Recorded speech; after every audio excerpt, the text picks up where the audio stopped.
Karalaitė ant žirnių. Po ilgos kelionės jaunas princas grįžo į šeimos pilį. Daug laiko jis praleido aplinkinėse karalystėse.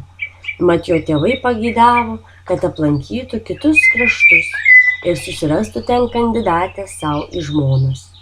Dabar ant nuvargusio arklio princas lėtai artėjo prie pilies vartų. Buvo išsekęs ir niūrus po ilgų klajonių. Nepavyko jam įvykdyti tėvų valios, nes ne viena karalaitė, su kuriomis susipažino prabangiuose rūmuose ir didžiulėse pilyse, netiko jam į žmonas. Rūmuose jaunąjį princą pasitiko motina karalienė ir tėvas karalius.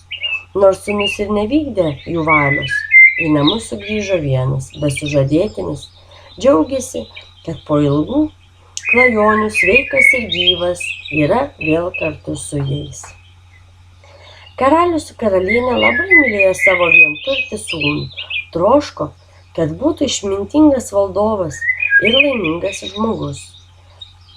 Dėl to dabar nuoširdžiai spinduliuodami tėvišką meilę džiaugėsi princo sugrįžimu. Tačiau po pirmųjų pasimatymo minučių, kupinų juoko ir džiaugsmo, jaunąjį princą vėl apėmė liūdnos mintys. Nejodinėjo, nemedžiojo, nerengė pokylį. Dienų dienomis sėdėjo savo kambaryje, grojo liutnia ir mąstė. Toks jaunojo princo elgesys privertė motiną karalienę ir tėvą karalių sielvartauti. Tad pasikvietė sūnų pokalbiui apie jo liūdesio priežastis.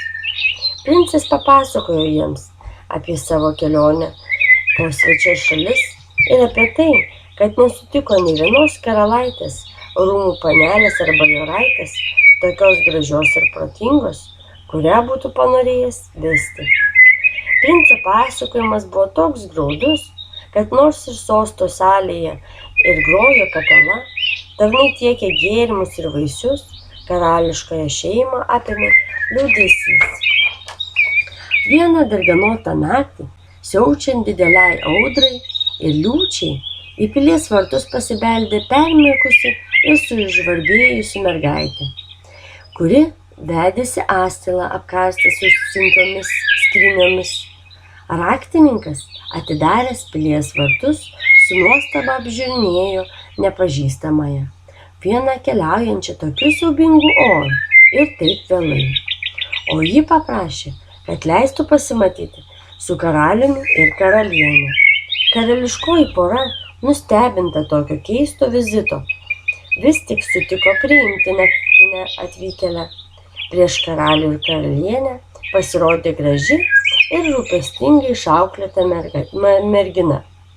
Nors nuo drabužių lašėjo vanduo, nors permaukusi ir sustirusi, ji buvo itin galantiška ir labai gracinga. Prisistatė kaip savarankiškai keliaujanti karalaitė iš tolimųjų kraštų ir paprašė prieglobsčio. Jauna svetimšalė labai patiko motinai karalieniai, tėvui karaliui, tačiaugi labiausiai krito jaunojo princo širdį.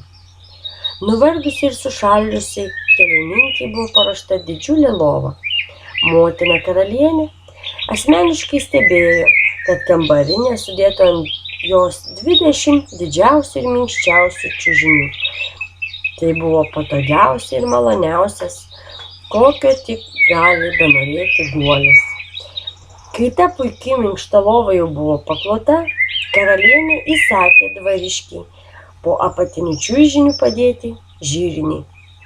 Nusprendė, kad būtent tokiu būdu sužinos, ar gražioji naktinė viešnia iš tikrųjų yra karalaitė. Kitą rytą pilies menėje vyko svetimšalės karalaitės garbei skirti iškilmingi pusryčiai. Buvo priruošta ypatingų patiekalų, o prie stalo susirinko visa karališkoji šeima ir garbingiausi ponai. Virėjas tiekė į stalą dubenis su rinktiniais patiekalais ir visi laukė karalaitės. Deja, svetimšalė viešnia neatvyko pusryčių.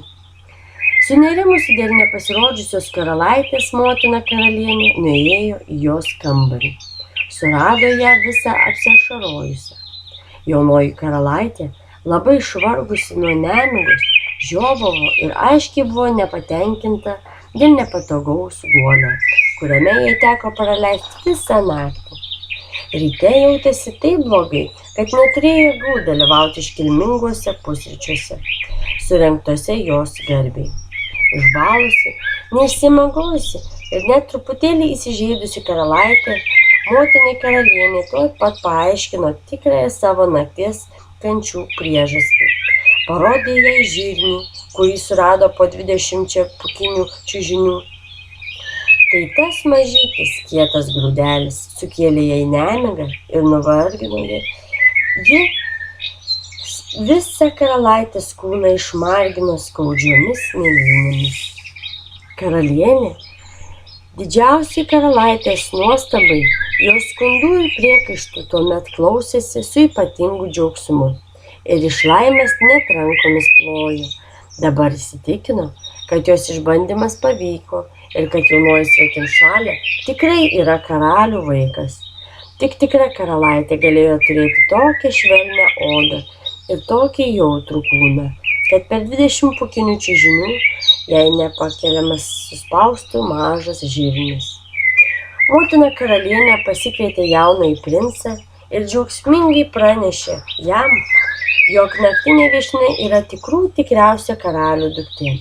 Niekas jau nebetrukdė jaunajam princui pasipiršti svetimšaliai karalaitei. Netrukus įvyko iškilmingos sužadėtuvės, nes graži mergina be galo patiko princui, kuris troško kuo greičiau ją vesti. Motina karalienė buvo labai laiminga, kad jos mylimas sūnus pagaliau atrado savęs vertą žmoną ir daugiau nebus toks užsisvajojęs ir liūdnas. Greitai buvo iškeltos ir prašmatnios vestuvės, į kurias atvyko minios svečių. Grojo tranki muzika, o princas su savo sutuoktine buvo pirmoji šokių pora. Visi žavėjosi jaunosios grožiu ir grakštumu. Jaunieji buvo neapsakomai laimingi. Jų laimė džiaugėsi tėvas karalius ir motina karalienė, dvariškiai ir visos karalystės gyventojai. Ta žirnį įdėjo į aukso skrynelę su krištolo dangteliu. Mat jam, menkučiam žirnelio grūdeliui, princas ir karalaitė buvo dėkingi už savo laimę.